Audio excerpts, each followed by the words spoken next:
Status effects and icons are things you absolutely need to pay attention to in Escape from Tarkov. If you don't, you will die. Over the years there have been numerous additions to the type of effects your character can be under the influence of, and we know of more to come in the near future, so there's a fair bit to cover here. I'm Gaz, welcome to the channel.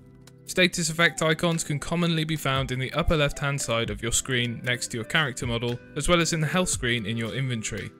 There are basic descriptions of what is happening to your character when you hover over these icons, but some of the information is very vague and needs clarification. That's where I step in. Let's get to it. We'll start with the more familiar ones and move on to the obscure ones a little bit later. Firstly, we've got the light bleed. When under the effect of a light bleed, you'll lose 0.8 HP in each non-blacked out body part every 6 seconds until the wound is treated. Eventually, if a light bleed is not treated, your health pool will reach 0 and your character will die.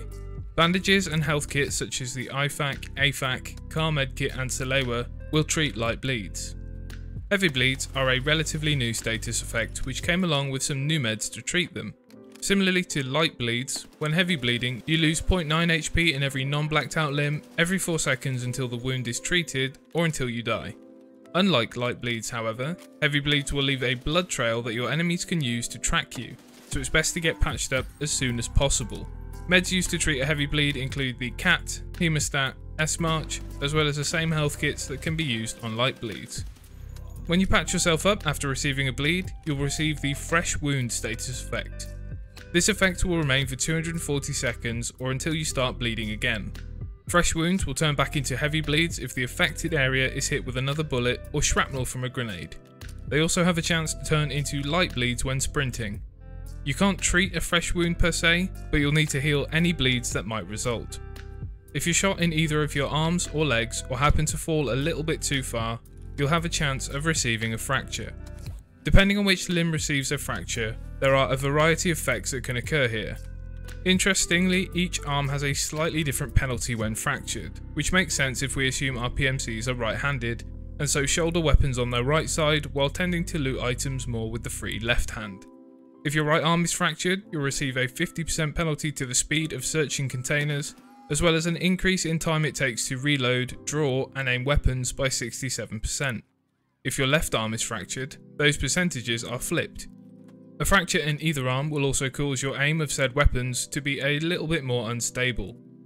Legs both share negative impacts of a fracture. Your speed is reduced by 45%, your jump height is decreased, and sprinting will cause further damage to the leg.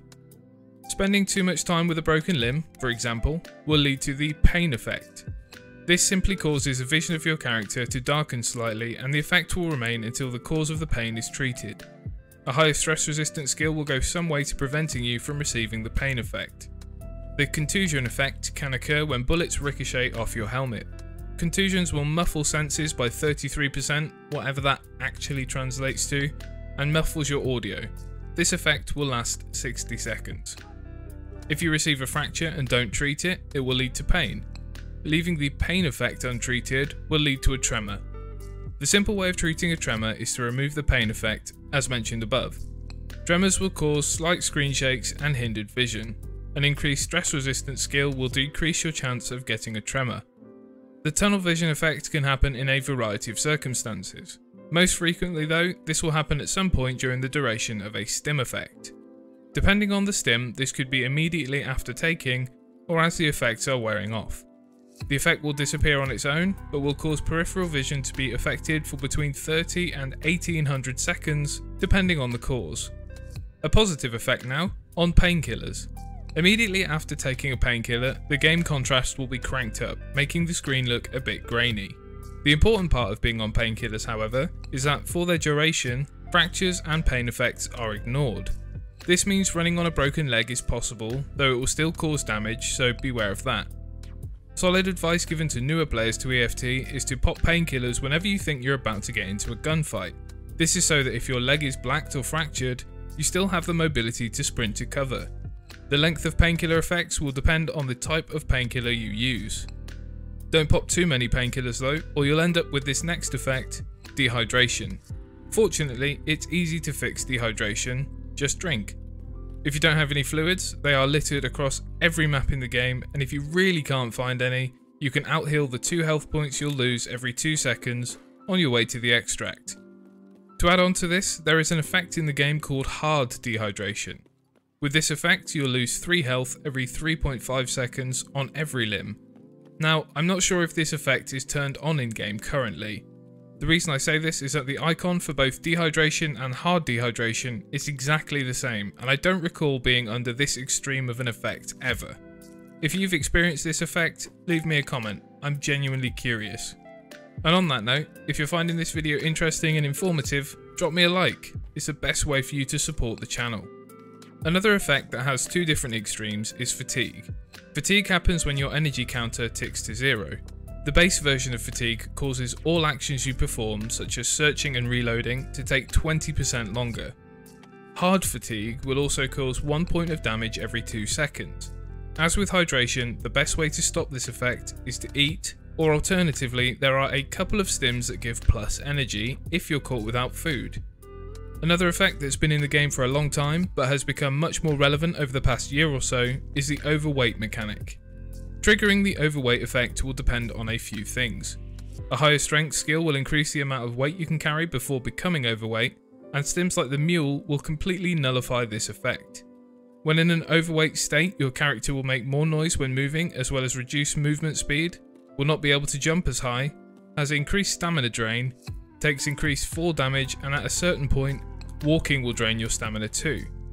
It's simple to mitigate this, and is a large part of the reason you'll see skilled players drop their backpacks when engaging in a firefight. It's also important to note that being in an overweight state is the best way to level your strength, which means the threshold at which you're overweight gets pushed upwards. When you've really loaded up on heavy gear, you'll become critically overweight. In this state, you can't sprint, the height of your stance will be reduced, any movement whatsoever drains stamina, and you'll only regain stamina when prone. It's a very significant penalty, though if you hit this threshold, chances are you know what you're up against.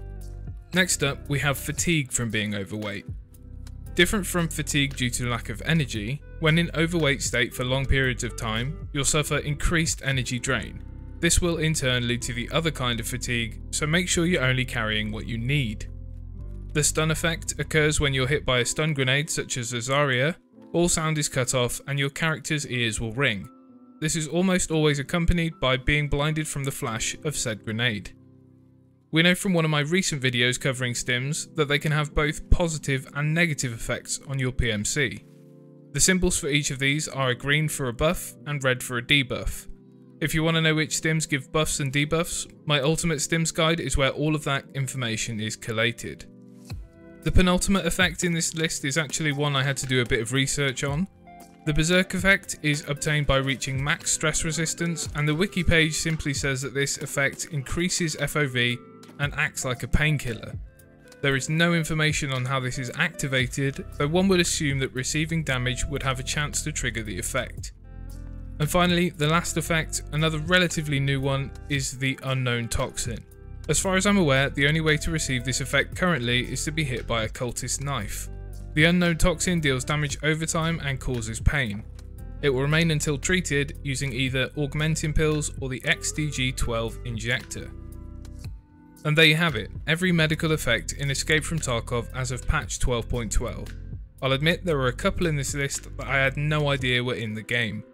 If you found value in this video, a like rating would be much appreciated and helps the channel tremendously.